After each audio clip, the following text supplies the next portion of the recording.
Agora sim, quero convidá-los aí a abrir o seu texto em Jonas capítulo 3.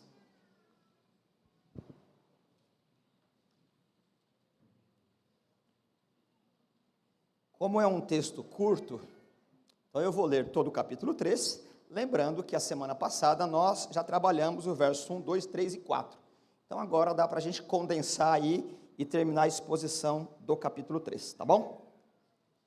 Vamos lá. Jonas 3, isso mesmo, Jonas 3, verso 1. A palavra do Senhor veio a Jonas pela segunda vez, com esta ordem: vá à grande cidade de Nínive e pregue contra ela a mensagem que eu lhe darei. Jonas obedeceu a palavra do Senhor e foi para Nínive. Era uma cidade muito grande, sendo necessário 3 dias para percorrê-la. Jonas entrou na cidade e a percorreu durante um dia, proclamando: daqui a 40 dias Nínive será destruída. Os ninivitas creram em Deus, proclamaram um jejum, e todos eles, do maior ao menor, vestiram-se de pano de saco. Quando as notícias chegaram ao rei de Nínive, ele se levantou do trono, tirou o manto real, vestiu-se de pano de saco e sentou-se sobre cinzas. Então fez uma proclamação em Nínive: por decreto do rei e de seus nobres, não é permitido a nenhum homem ou animal, bois ou ovelhas, provar coisa alguma, não comam nem bebam, cubram-se de pano de saco, homens e animais, e todos clamem a Deus com todas as suas forças, deixe os seus maus caminhos e a violência, talvez Deus se arrependa e abandone a sua ira, e não sejamos destruídos. Tendo em vista o que eles fizeram, e como abandonaram os seus maus caminhos, Deus se arrependeu e não os destruiu como tinha ameaçado. Muito bem, meus irmãos, há sempre o risco, né, de nós termos aqui alguns inéditos, isso é bom, né? Nós estamos aí trabalhando de forma expositiva o texto de Jonas, então nós já caminhamos aí todo o capítulo 1, capítulo 2, semana passada terminamos aí, ou entramos no capítulo 3, vencemos o capítulo, verso 4. Então hoje nós vamos dar sequência aí, ok? Lembrando que depois de toda aquela desobediência do Jonas, que Deus o havia comissionado para ir para Nínive, e tem toda uma questão cultural, uma questão até de ranço religioso, teológico, o Jonas ele resolve ir para um outro lado, para Tarsis, não é? E tem toda aquela questão que nós já discutimos aqui, o texto é muito claro, até que não há outra coisa a fazer, já na tempestade, em que ela é muito explícita no texto, ela vem do Senhor. Essa tempestade, ela não acontece em alto mar, o que evidencia muito mais, deixa muito mais explícito que aquilo é de ordem sobrenatural. Quando Jonas é lançado, quando ele é jogado fora do navio que está a pique, a tempestade se acalma e vem bonança, não é?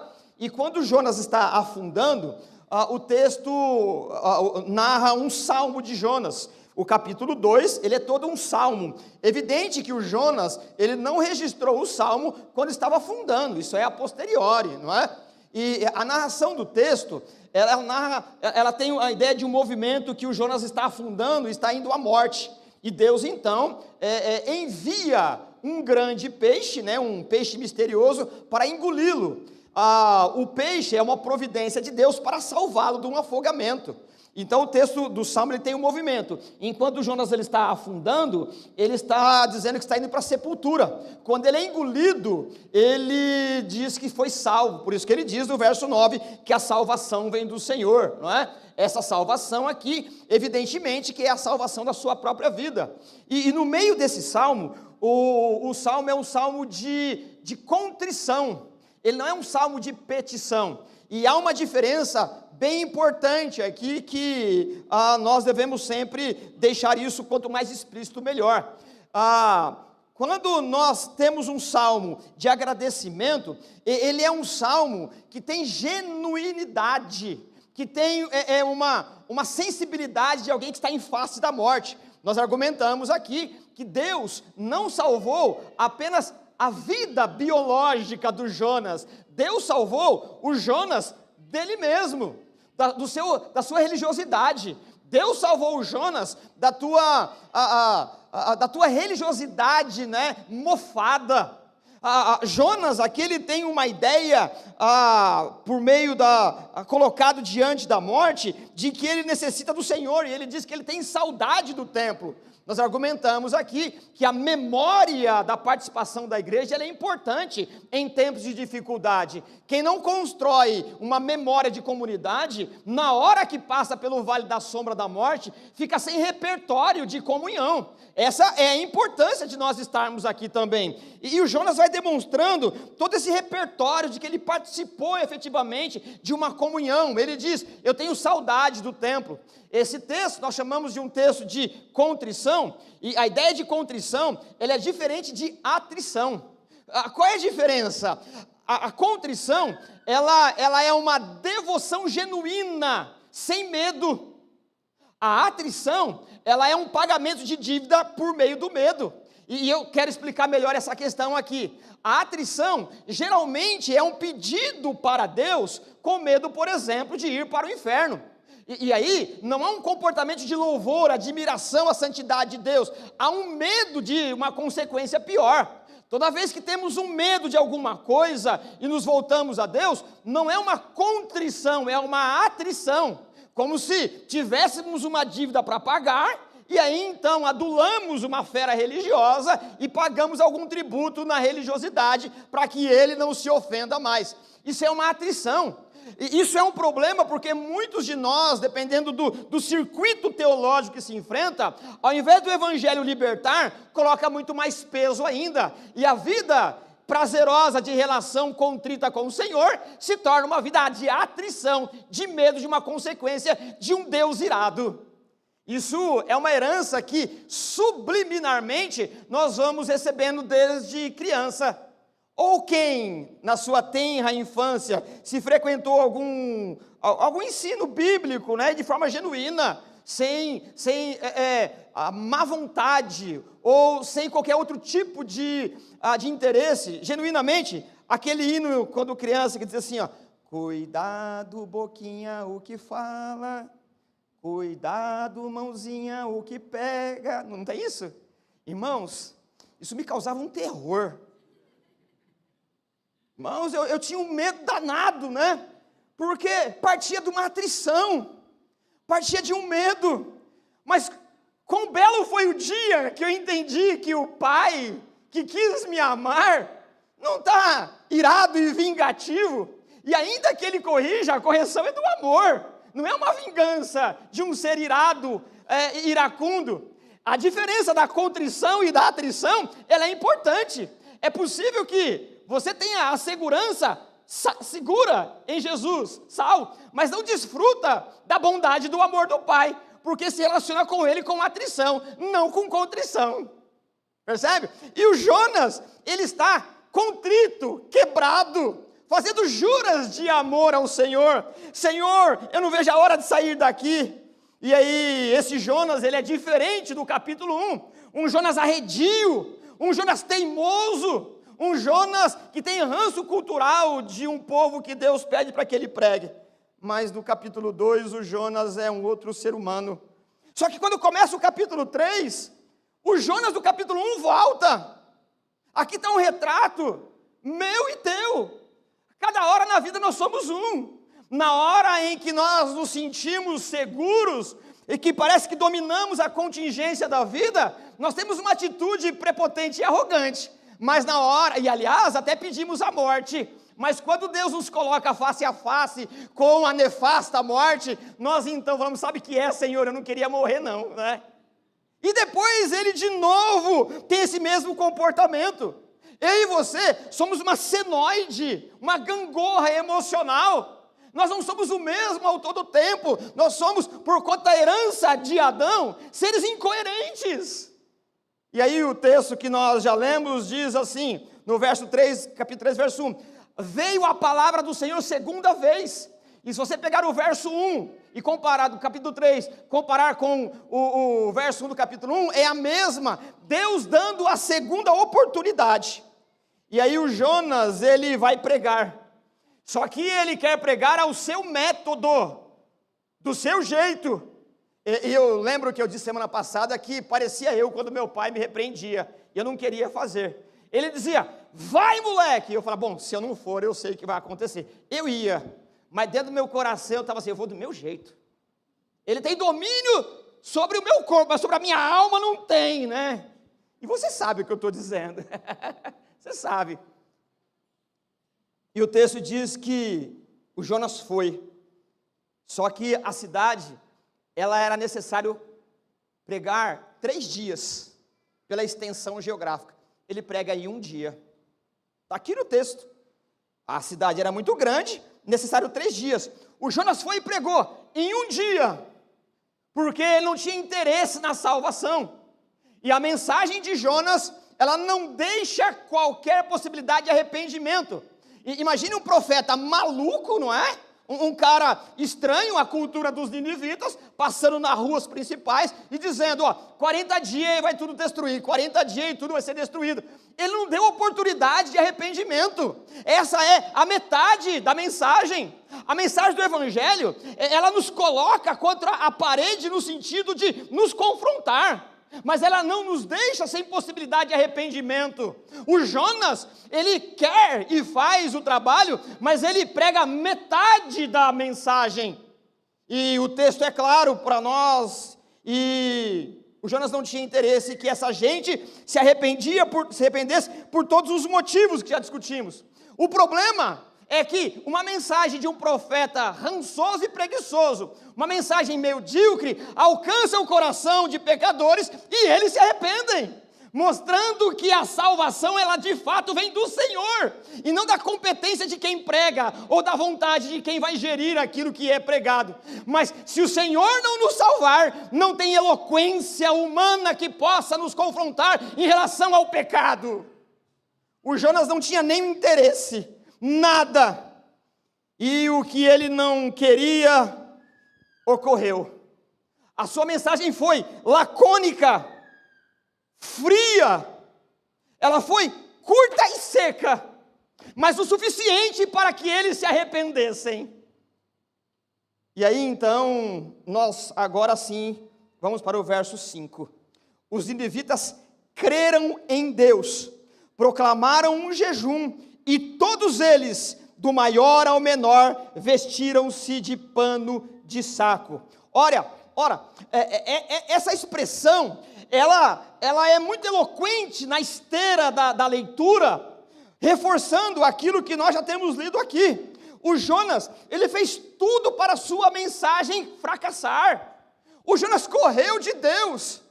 A ideia, o pensamento religioso, a estrutura religiosa do profeta Jonas é que todo aquele que não é israelita, da sua descendência, da nação sacerdotal, literalmente eles diziam ou acreditavam que eles eram fogo ou combustível para o fogo do inferno. O Jonas não tinha interesse, e ele, mesmo fazendo de qualquer jeito, fazendo para que a sua missão fracassasse, os ninivitas creram, mas não creram em Jonas, eles creram em Deus. Irmãos, qual é a possibilidade de, imagine, contextualizando, você tem uma cultura religiosa, no caso dos ninivitas, e um profeta de uma outra nação, com trajes característicos, passar na rua central da sua cidade e gritar, 40 dias você vai ser destruído. E aquilo, mexer com a sua estrutura psicológica, emocional, com sua vontade, e você se arrepender e fazer uma troca religiosa, teológica, ao ponto de demonstrar publicamente um abatimento e um arrependimento. Se isso não é obra de Deus, irmãos, não há outra explicação. Não existe discurso humano, não existe estrutura argumentativa de qualquer ordem que possa levar um ser humano a mudar radicalmente num período ou num momento só. E o Evangelho é a mesma coisa. Você não pode ter entendido e mudado a sua vida no nível estrutural e intelectual. O Evangelho, ele não é apreendido, concebido, recebido no nível intelectual. O Evangelho, como diz Paulo, ele é escândalo para aqueles que creem, absurdo.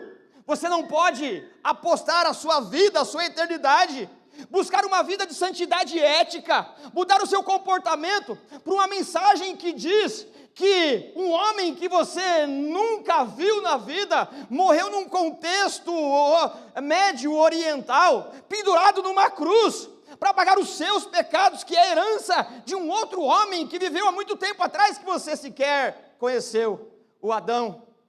Você não pode apostar a sua vida, se a mensagem do Evangelho ela é apenas uma característica religiosa, intelectual e de preferência, de herança familiar.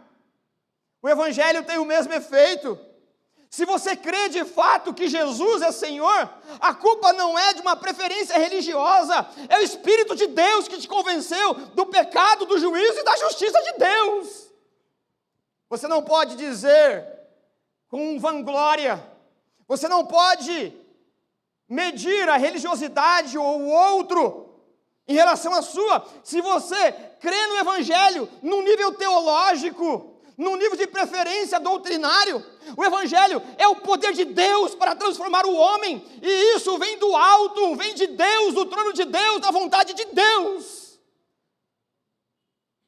Se você crê no Evangelho apenas com uma preferência histórica familiar, você precisa desesperadamente colocar sobre o crivo das Escrituras aquilo que você crê. O Evangelho, ele não é de ordem humana, o Evangelho não é de ordem discursiva, de convencimento humano. O Evangelho é o poder de Deus. Jesus Cristo, o Filho de Deus, o Deus encarnado, morreu por você, ao terceiro dia ressuscitou, foi ao céu e em breve voltará e separar os justos dos injustos. A nossa confissão de fé, ela tem a mesma estrutura lógica que essa pregação, esse convencimento dos ninivitas.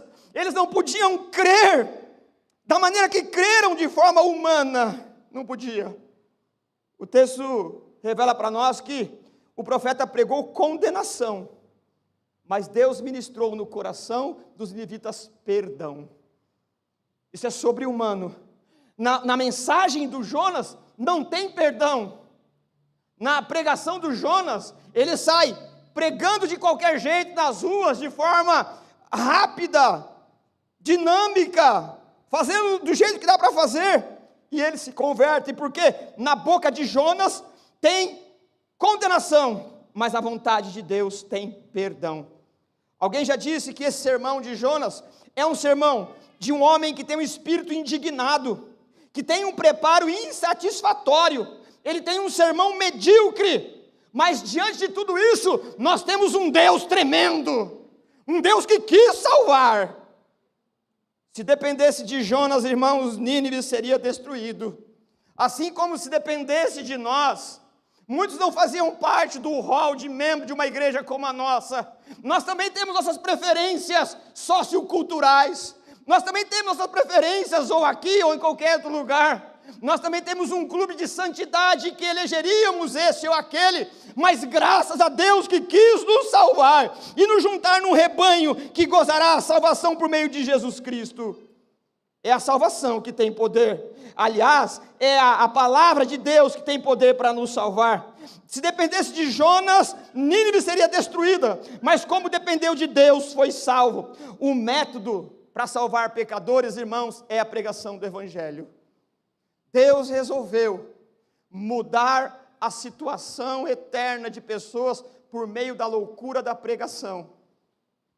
Se não for a pregação, irmãos, não há outro meio.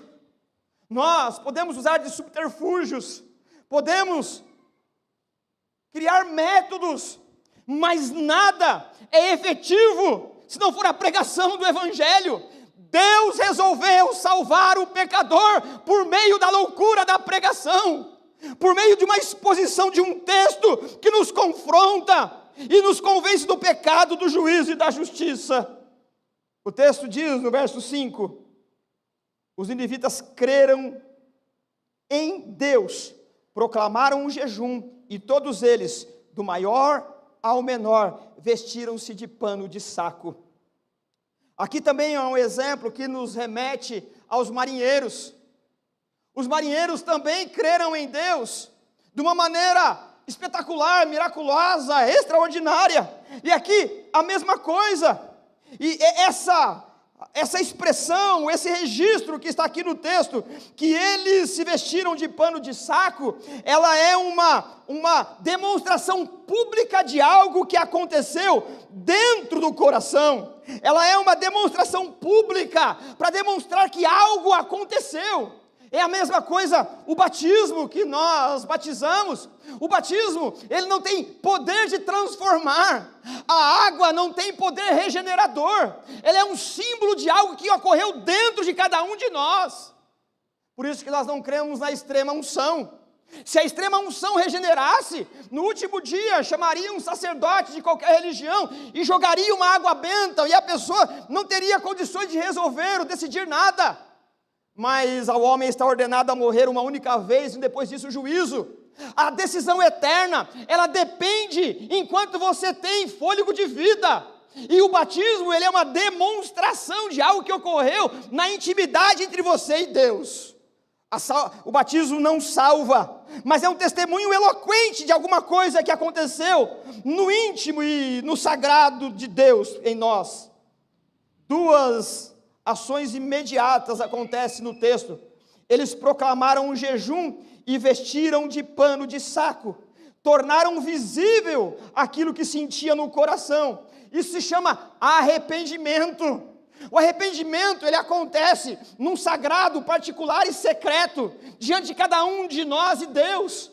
Mas ele deve ser demonstrado na maneira, ou do jeito que for possível, àqueles que estão ao nosso redor. O arrependimento, ele gera frutos de arrependimento. E aqui está imediatamente uma ação coletiva de algo que aconteceu. Eles proclamaram um jejum nacional e mudaram a sua roupa. Essa é uma atitude visível, isso é uma atitude que demonstra uma humilhação pública. O verso 6 e 7 diz o seguinte: quando as notícias chegaram ao rei de Nínive, ele se levantou do trono.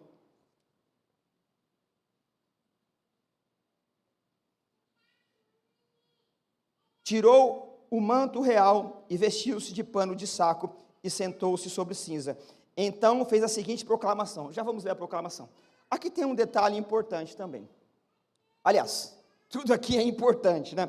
Quando a gente lê o texto, a gente percebe que houve um avivamento, não é? E agora não é o tempo aqui de trabalhar o que é de fato avivamento.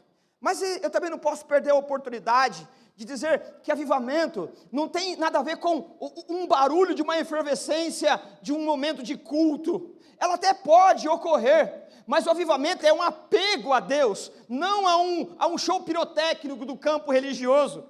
O avivamento, ele é uma sede de Deus, que só pode ser saciado pela água da vida e o derramar do Espírito. E aqui houve um avivamento. E aqui nós identificamos também um outro problema em consequência da pregação de Jonas. O Jonas, quando pregou, ele pregou no meio da multidão ou numa avenida, alguma coisa assim, porque o texto diz que depois que houve um arrependimento, quando a notícia chegou ao rei, isso quer dizer que não foi Jonas que levou a notícia a toda a contingência populacional. Ele pregou de qualquer jeito, mas a brasa viva que caiu do céu, inflamou, incendiou o coração de cada um, que aqueles que foram alcançados pela mensagem, continuou levando.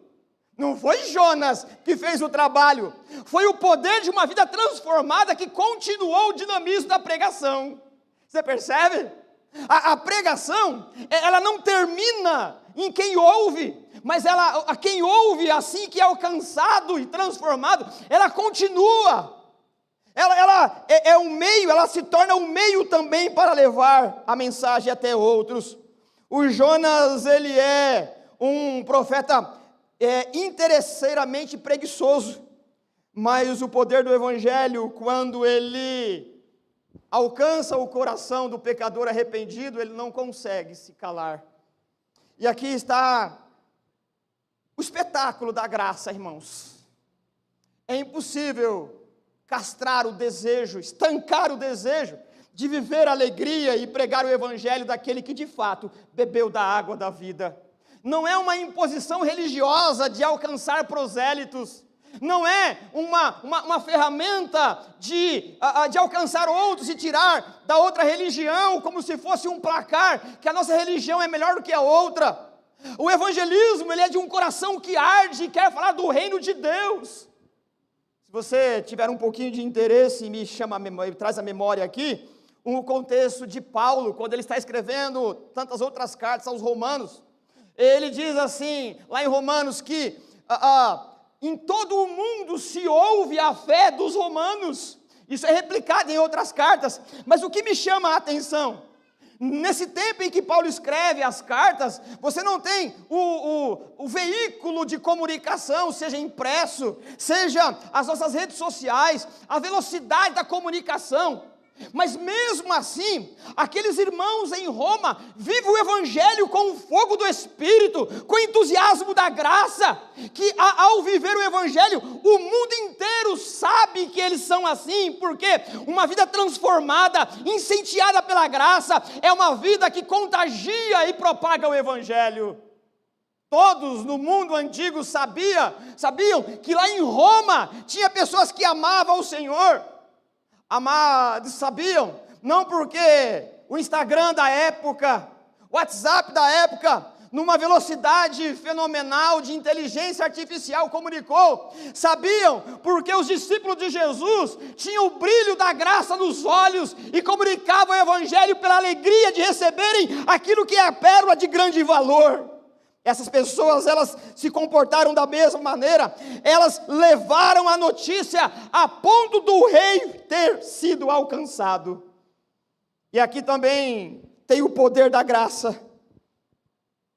Qual a possibilidade de alguém ouvir uma mensagem religiosa, teológica de uma outra nação, e num contexto bem estruturado, bem rivalizado teologicamente, cada nação tem o seu Deus, e você sabe, irmãos, mudar de religião é muito complicado.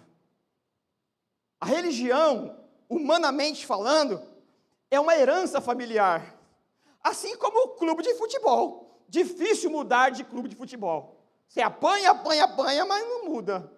E religião é a mesma coisa, irmãos, difícil alguém mudar de religião, mudar. Por isso que o evangelho, ele não é uma mudança de religião, é uma transcendência, é um avanço, é sair de uma clausura religiosa para uma liberdade prometida no reino de Deus, por meio de Jesus Cristo. O evangelho não nos prende com cadeias religiosas. O evangelho nos liberta para viver de acordo com a graça do Senhor. Por isso que é uma metanoia, uma mudança de mente. Ele não muda para aprender, ele muda para viver uma vida de bênção com o Senhor, com liberdade, nos limites da graça.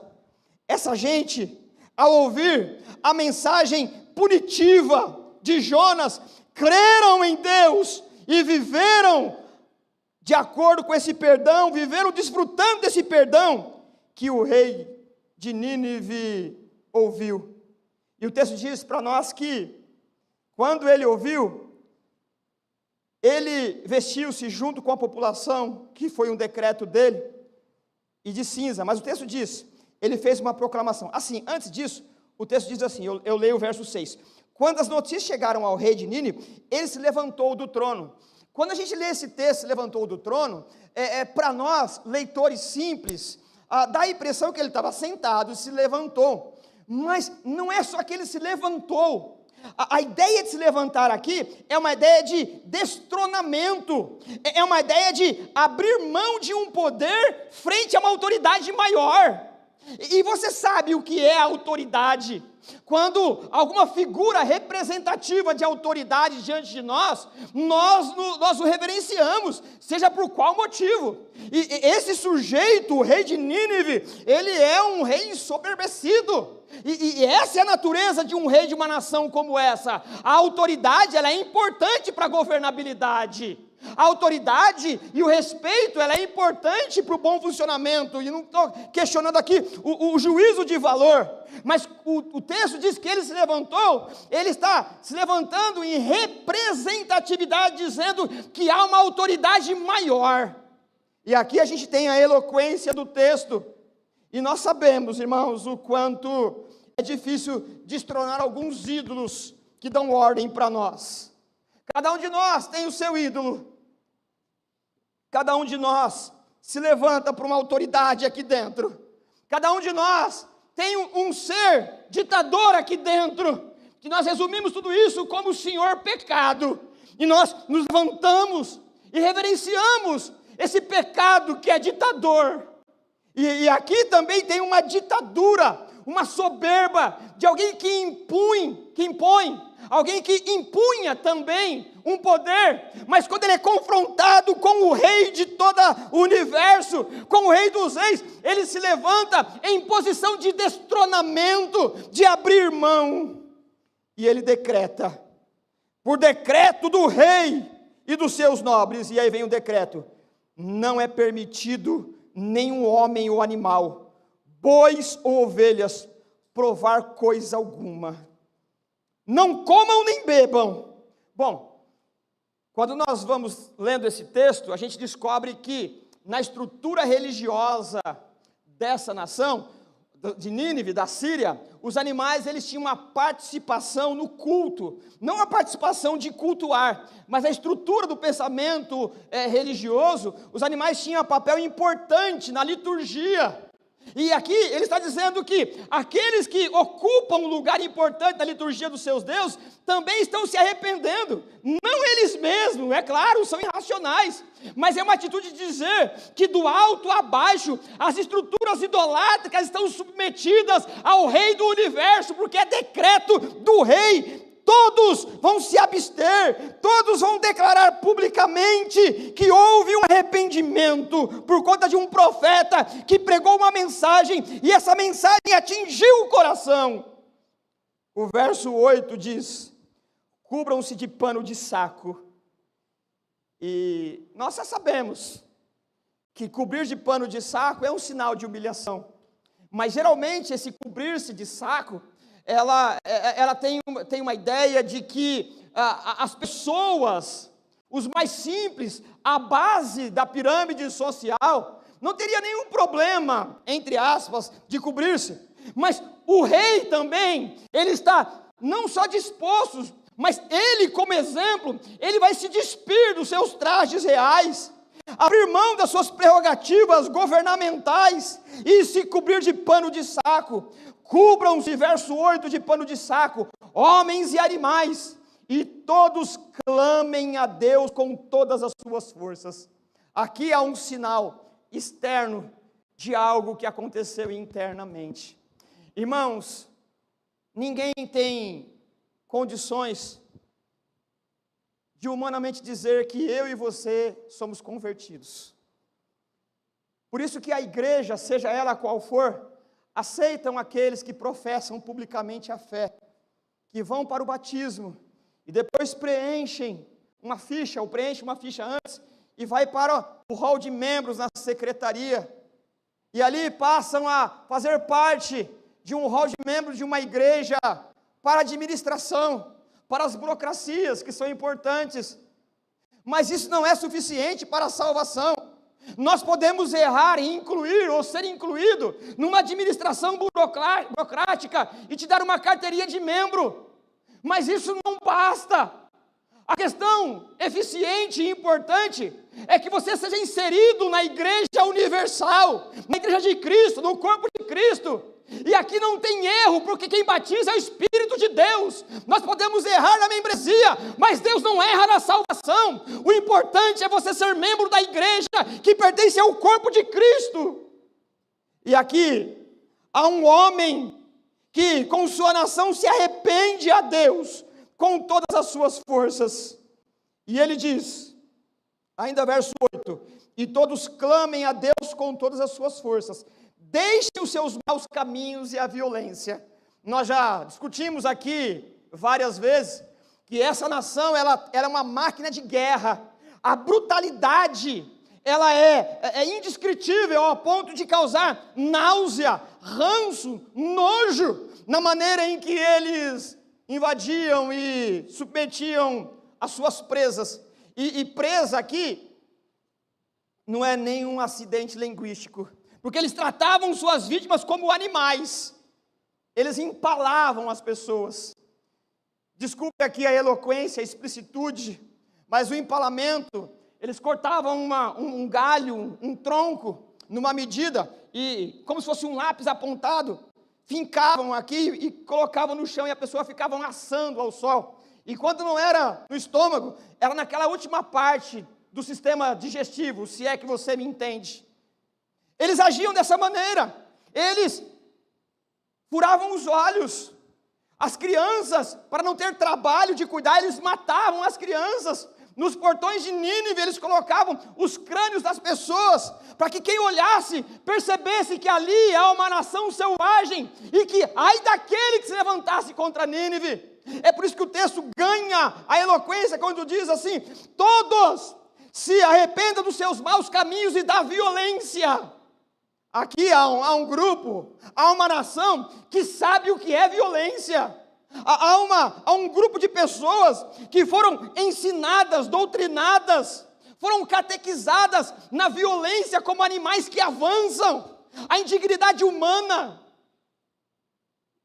E a ordem é para que, diante da mensagem, ainda que ela foi incompleta pelo profeta, ela foi inteira no coração, porque a gramática do Espírito Santo de Deus, ela é inconfundível. A gramática do Espírito Santo, ela é percebida no íntimo do letrado e do analfabeto. Como diz um homem da Reforma, Deus não se faz de filósofo para uma lavadeira. A linguagem e a gramática do Espírito Santo, ela é entendida, e quando ele diz, arrependei-vos dos seus pecados, você sabe o que está sendo dito, e eu e você precisamos se arrepender de um Deus santo e justo. Deus é tremendo, e dura coisa é cair na mão de um Deus vivo. E o rei, ele diz ainda, deixe os seus pecados e violência, verso 9, caminhos de violência. Talvez, olha a eloquência desse negócio. Ele não está dizendo, se arrependam, deixem os caminhos, e é certo que Deus vai perdoar. Ele diz, talvez, Deus se arrependa e abandone a sua ira. Irmãos, o verdadeiro confronto da santidade com o nosso pecado nos leva à conclusão de que a montoeira de pecado, dentro da nossa lógica, da nossa perversidade, ela é impossível que Deus nos salve. Nosso ponto de vista, os nossos pecados são tão grandes, que não é uma conta imediata da lógica humana. Nós nos arrependemos e falamos, Senhor, talvez o Senhor me salve. Porque nós sabemos o acúmulo de pecado que nós conseguimos durante a vida praticar. Tem pecado que eu e você nos arrependemos de não ter cometido, tamanha nossa perversidade.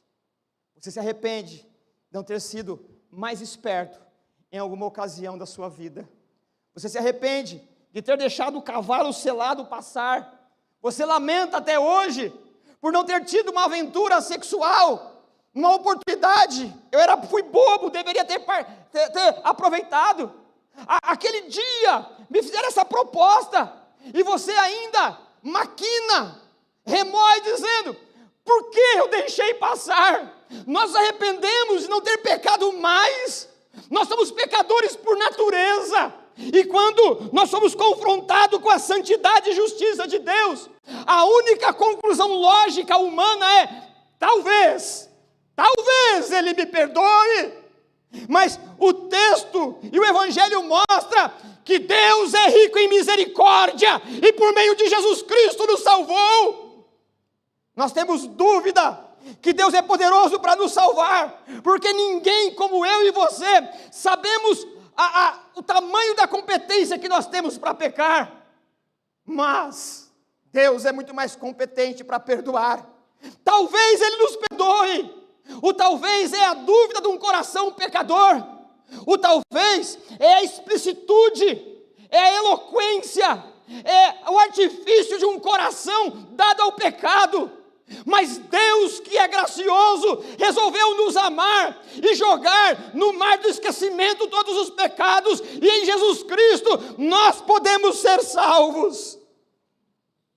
Quem se arrependeu de verdade tem dúvida se Deus pode nos salvar, no sentido de que não é como a religião promete, faça isso que Deus dá isso. Mas o amor de Deus é tão largo, tão alto, tão profundo, e nós demoramos para entender que nós pensamos, Deus pode salvar todos, mas a mim é impossível. Eu vou me arrepender, talvez Ele me perdoe, mas na cruz, todo talvez se dissolve, todo talvez perde a ocasião. Na cruz há uma certeza, na cruz há uma situação, um comportamento, uma atitude inamovível de Deus, porque Deus amou o mundo de tal maneira que deu seu Filho unigênito, para todo aquele que nele crê não pereça, mas tenha a vida eterna. O talvez é uma dívida do acúmulo de pecado, mas há uma certeza da graça, daqui para lá a dúvida, mas lá para cá a salvação. Verso 9, talvez Deus se arrependa e abandone a sua ira e não sejamos destruídos.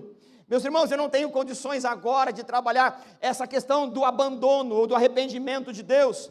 Deus não se arrepende, para tudo Deus é o eterno agora. Deus não quer uma coisa agora para querer outra depois.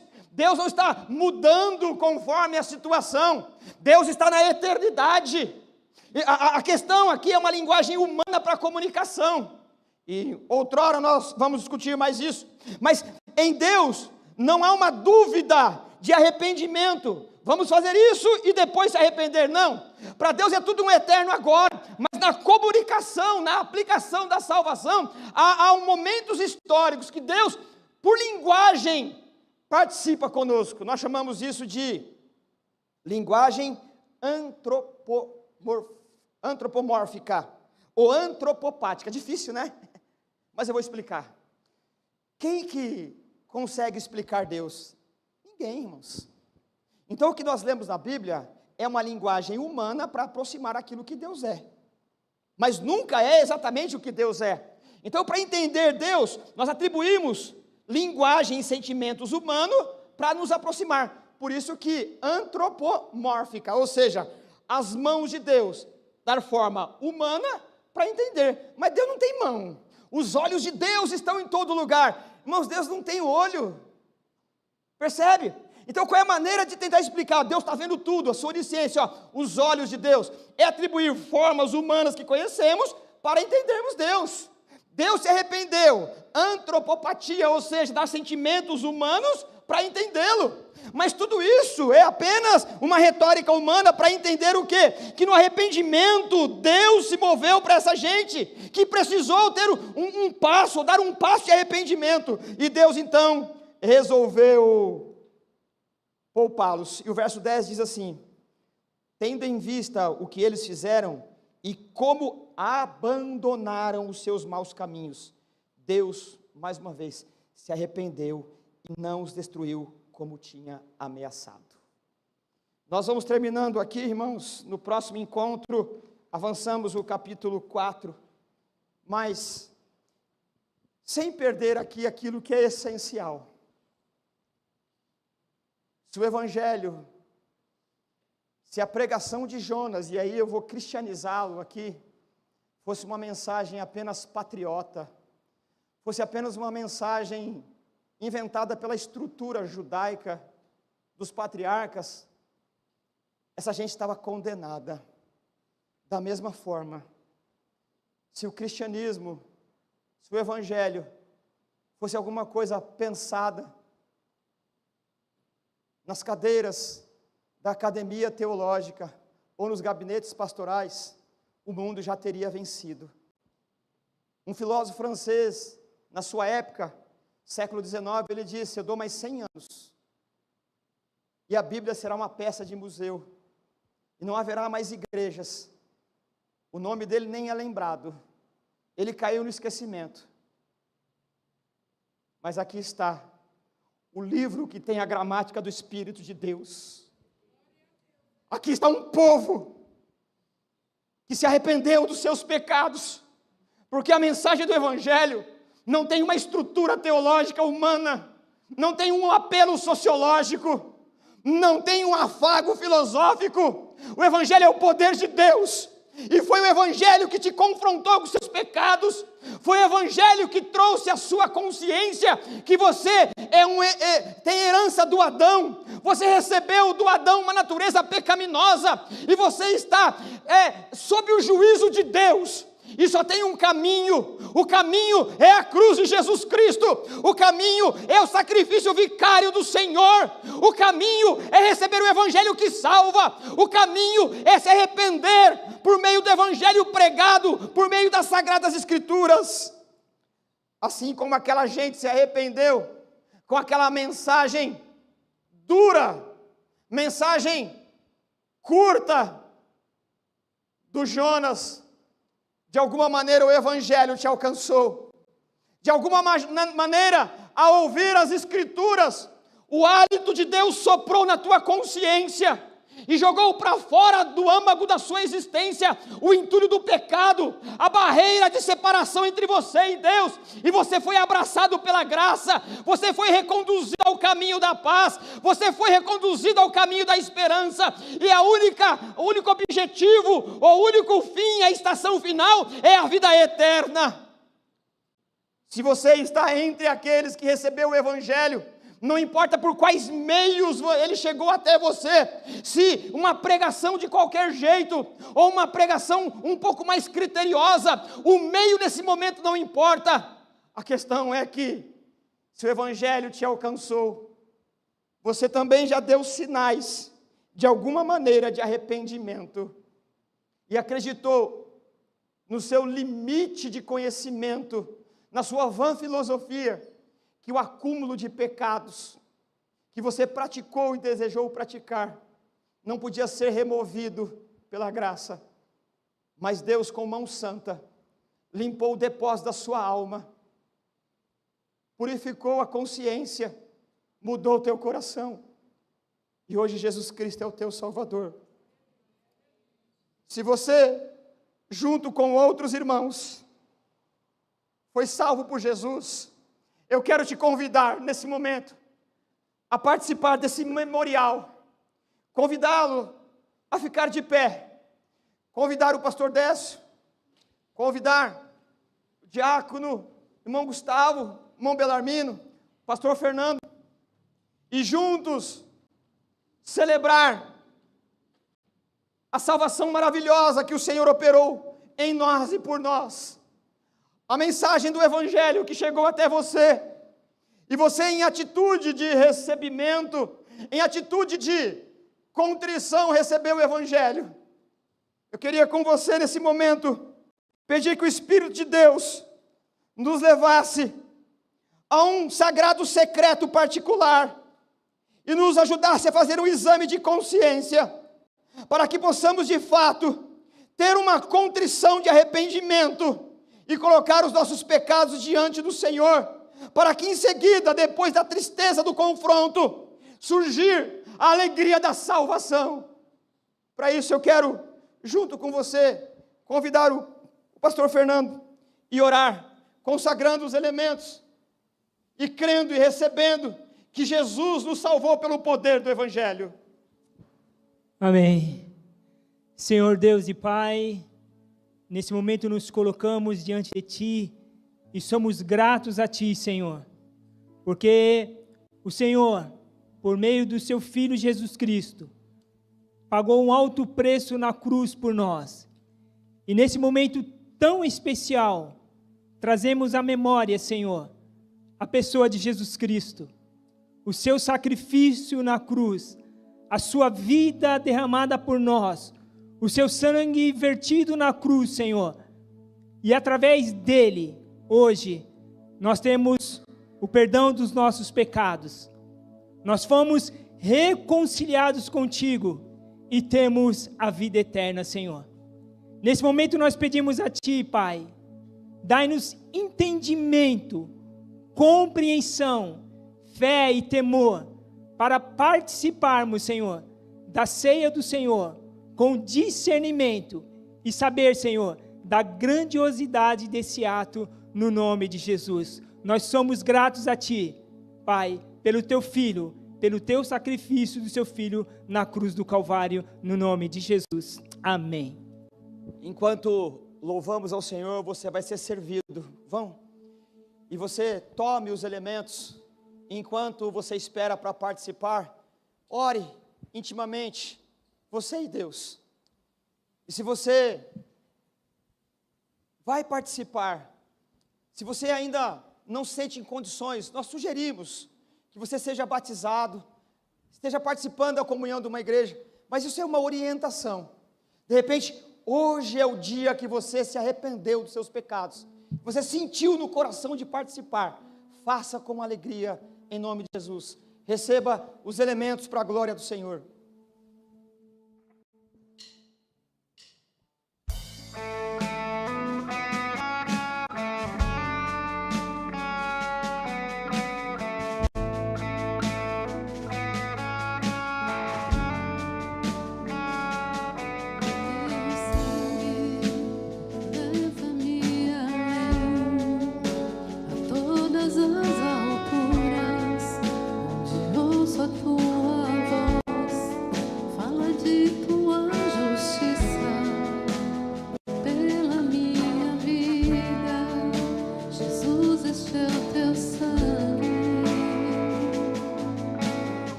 mais que a neve,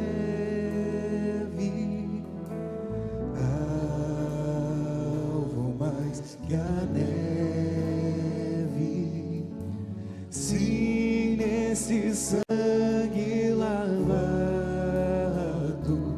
mais alvo que a neve serei. Mais uma vez. Alvo mais que a neve,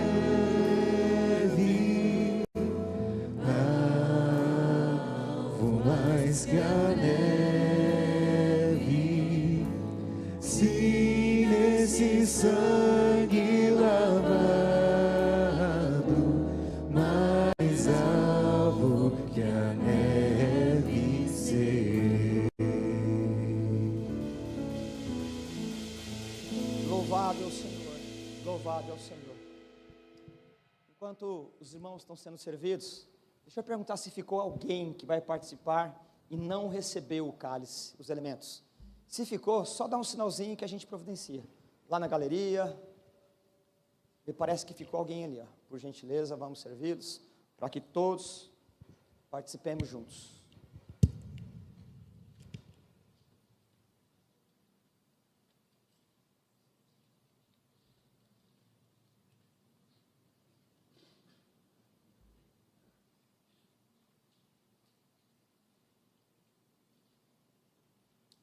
Agora sim, todos que vão participar, acho que estão com os elementos na mão. Obrigado, irmão Gustavo. Muito bem, meus irmãos. Que o Senhor traga duas situações à nossa mente, conforme nos é ensinado. Lembrar do Senhor, do sacrifício da cruz, até que Ele venha. Ele aponta para dois pontos no passado, quando Jesus morreu por nós, e para o futuro, quando Ele vier nos restaurar definitivamente. Que a tua esperança seja renovada, mas nada sem a convicção do Calvário. Que o júbilo da eternidade seja derramado no teu coração, que ele possa alargar, que ele possa potencializar a sua alegria e o desejo para a eternidade, mas nada sem que antes voltemos os nossos olhos para o passado, para o evento da cruz. Se você lembra de Jesus na cruz e tem esperança de que em breve, muito em breve, Ele voltará, comamos e bebamos do sangue do Senhor.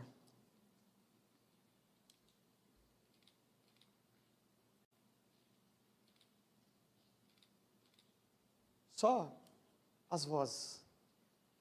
Cantemos esse hino.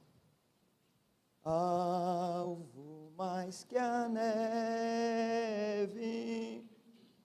alvo mais que a neve, se nesse sangue lavado, mais alvo. Outra vez. Outra vez. Digno é o Senhor. Digno é o Senhor. Santo. Engrandecido é o Senhor. Sim, nesse sangue lavado, mais alvo que a neve temos sido para a glória do Senhor. Mais alvo que a neve pelo sangue de Jesus. Pelo sangue de Jesus. Alvo mais que a neve, alvo mais que a neve, sim, nesse sangue lavado, mais alvo que a neve ser. Amém. Glória a Deus. Que o Senhor nos abençoe e que a chama do Espírito esteja em nosso coração para a glória do nome do Senhor.